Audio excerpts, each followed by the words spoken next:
So let's talk about some of those immigrants. We're actually going to be getting most of our immigrants in the early 1800s from Western Europe, specifically two countries, Germany and Ireland. So we'll talk about the German immigrants first. So Germany had a lot of difficulties happening in the early to mid 1800s. They were in an economic depression. It was overpopulated. There was religious persecution happening. Their taxes were really high. In 1848, there was a revolution that failed, so a lot of people involved in the revolution were trying to flee. So overall, it was just a really bad place to be. So a lot of people were coming to the United States looking for free land and business opportunities, and we have a lot of that out west, especially. A lot of the German immigrants are largely middle-class Protestants, so they could afford to travel, further inland in search of free land. So when they get there, we don't necessarily see all of our German immigrants remaining on the East Coast. We see a lot of them traveling out west and starting other communities. So German immigrants communities are actually going to go all the way from New York to Texas. We're going to see them all over the place. They're going to work as farmers, as artisans. They'll work in factories, really all over the place. We're going to see them doing a variety of jobs. Irish immigrants were a different story. So from 1845 to 1849, something happened called the Great Irish Famine. And what happens is, if you've ever heard of the Irish people associated with one particular crop, it was probably potatoes. And this is where that comes from. The potato was a very significant crop for the country of Ireland. They produced it a lot. It made them a lot of money, and they also ate it a lot. And a disease wrecks the potato harvest in Ireland, and so a lot of people end up losing their jobs and their money, and people actually start starving to death, and many poor people really have no options. By 1850, over 1 million people in Ireland had died from starvation. So over 2 million people decide to leave, and 1.5 million of those 2 million come here to the United States. Now, not like the Germans, we really sort of welcome German immigrants. We do not welcome the Irish immigrants. There's a lot of anti-Irish feelings. A lot of Americans viewed them as, a threat to our way of life, because they usually lived in poverty, worked for very low wages. So because they were working for such low wages, they were sort of a threat to American workers. They were Catholic. We're a largely Protestant country at this time. So overall, a lot of people really, really hate the Irish. You see this sign here, it says no Irish need apply. A lot of places refuse to hire Irish people in general. So this is going to lead to a rise in something we call nativism. And nativism is an opposition to immigration, basically. Xenophobia. Xeno, X-E-N-O. Xenophobia is a fear of foreigners. And we're seeing that a lot here. That's going to leave rise to this secret organization called the Know Nothings. The Know Nothings were an anti-immigration group, and they reorganized themselves eventually into a formal political party that they called the American Party. Now, if you see this flag here, it says, Native Americans beware of foreign influence. This is such an ironic flag. This is actually a flag of the Know Nothings, and they didn't mean Native Americans like we mean Native Americans today. We mean, Indians when we say Native Americans. They meant white people born in the United States were Native Americans, and they said beware of foreign influence. So the sort of warning white Americans to be wary of foreigners and immigrants, when this is such an ironic flag, because actual Native Americans, the Indians, all those years ago, definitely should have been wary of foreign influence. So there are over 1 million people in the American Party by 1850. So this wasn't just a small group of people. They occupy 40 seats in Congress. 40 different people in Congress are elected and part of the American Party. In 1856, they even run someone for president. But because, the American Party started to disagree on their stance on slavery, the party's going to start to fracture, and it'll fizzle out by 1860. So we've talked before about industrialization leading to urbanization, and we're seeing the effects of urbanization starting to play out by the mid 1800s.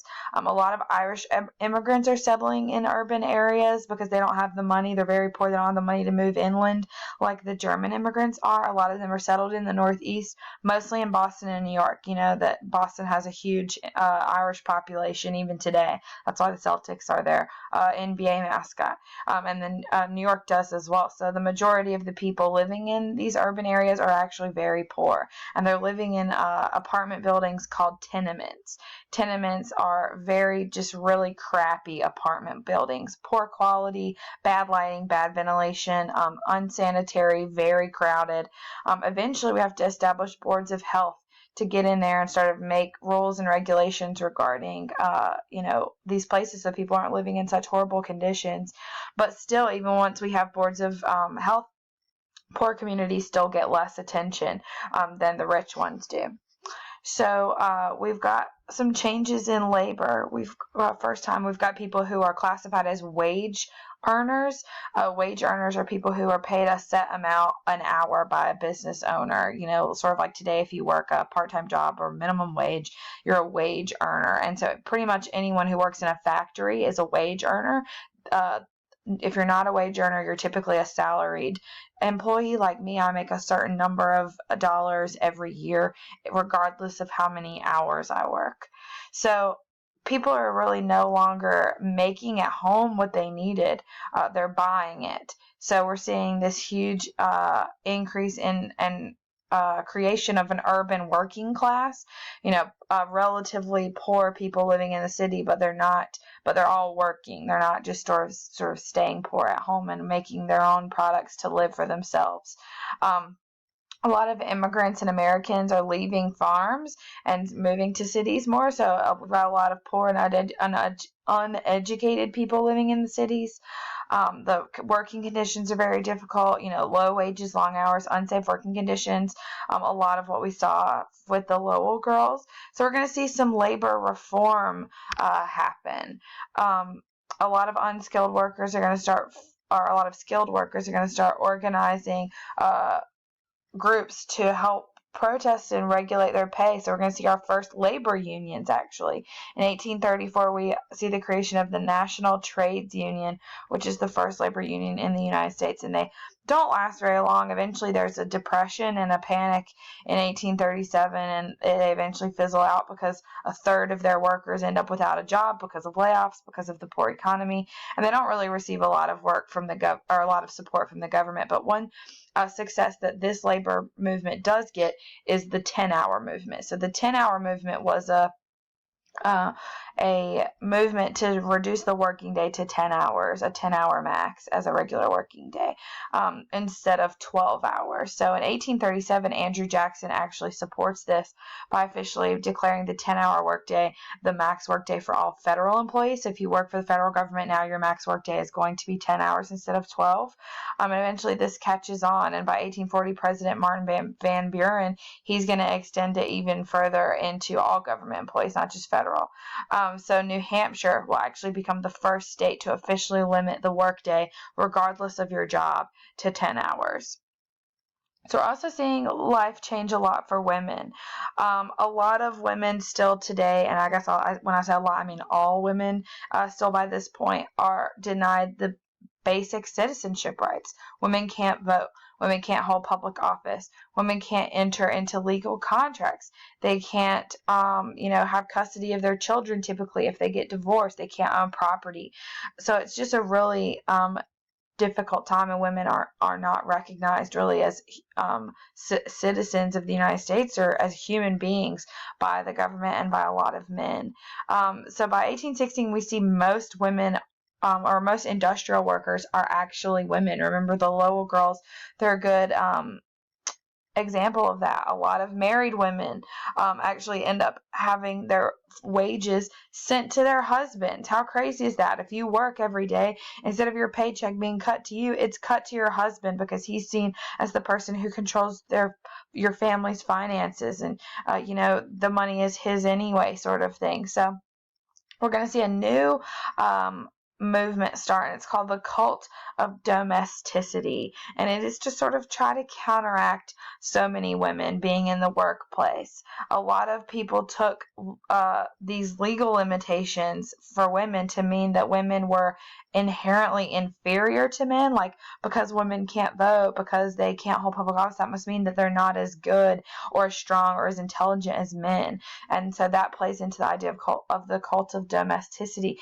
They can only handle situations that involve their home and their family. So they argue that industrialization is threatening the way of life. That when women are going to work, where are their children? Their children are just wandering the streets, homeless, and getting into trouble, dying, being hit by cars. I don't know, but just sort of worst case scenario. So a lot of books and magazines are going to be published that praise women who stay at home, sort of trying to make women who go to work to sound bad. But women don't let that get them down, right? We are a resilient group of people. So a lot of women end up getting involved in reform societies. It starts really in churches from the Second Great Awakening, places that emphasis on good works and not just obedience. So women were participating in their faith more, having Bible studies, and they were becoming missionaries for the first time. So a lot of these small church societies end up morphing into reform societies. In 1834, we see the official formation of the New York Female Reform Society. Tens of thousands of women are going to join these groups. They visit poorhouses, almshouses, which is sort of like a charity place, jails, like Dorothea Dix. They establish homes for the orphans and young women.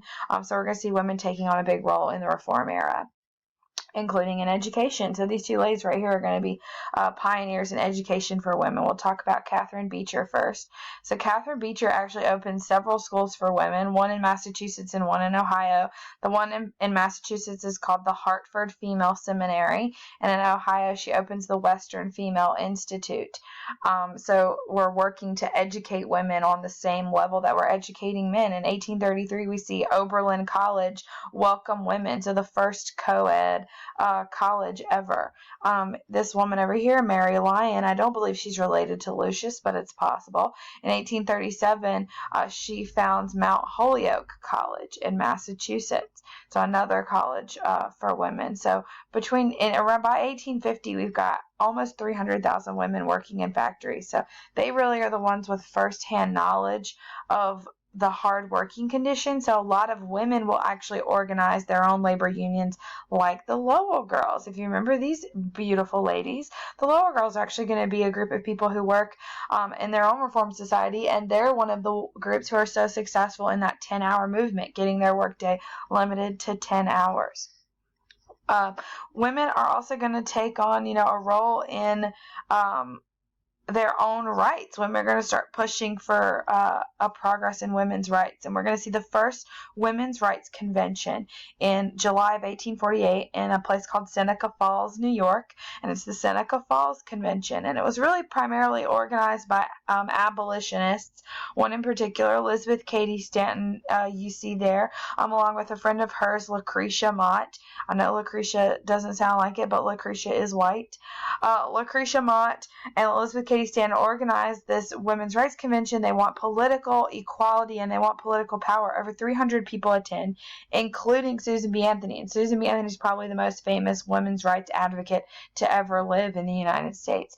But there's a lot of other people as well. Men even participate in the Seneca Falls Convention. You see here it says Frederick Douglass. If you've heard of Frederick Douglass before, we'll talk about him more later. Frederick Douglass was a former slave and an abolitionist. He's very supportive of the women's rights movement. So the Seneca Falls Convention, they write the Declaration of Sentiments.